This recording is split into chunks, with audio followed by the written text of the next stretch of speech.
পীর কেন মানবো, আমার তো আল্লাহ আছে। তো এই যে পীর কেন মানবো আমরা আল্লাহ, একটা ফার্সি শব্দ, এটা আরবিক শব্দ না। আরবিকে ইট ইজ দ্য টার্ম মুর্শিদ, which means a guide.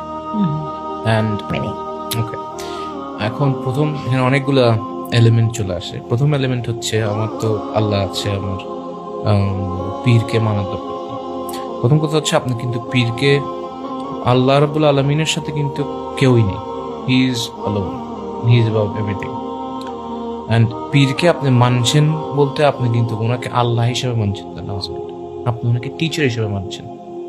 তো ওই প্রেক্ষাপটে যদি আপনি ওই প্রেক্ষাপট মানেন যে কেন মানবো, তাহলে আপনি পৃথিবীর মধ্যে আপনি কোনো মানুষকে আপনি আপনার টিচার বা আপনার গাইড হিসেবে মানতে পারবেন না। তাহলে আপনি স্কুলে যেতে পারবেন না, আপনি বই পড়তে পারবেন না, কোনো কিছুর থেকে আপনি জ্ঞান নিতে পারবেন না। আপনার তো আল্লাহ আছে, আল্লাহ তো আপনাকে জ্ঞান দিচ্ছে, কেন আপনি অন্য জায়গার থেকে জ্ঞান নেবেন? এটা হচ্ছে একটা ওয়ে অফ সেয়িং ইট। বাট যে জিনিসটা আপনি বললেন, দেখেন আল্লাহ রাব্বুল আলামিনের এই পৃথিবীতে উনি যে সৃষ্টি করেছেন, কোনো কিছু কিন্তু মাধ্যম ছাড়া হয় না। তুমি গিভ এ সিম্পল এক্সাম্পল, আল্লাহ কিন্তু চাইলে, আল্লাহ রসুল, প্রত্যেকজন রসুলকে উনি কি চাইলে ওনাদের মাথায় কি ওনার মেসেজটা দিয়ে দিতে পারে না? If he wants to, he can do কুন ফায়াকুন, anything he wills is done. Why is he sending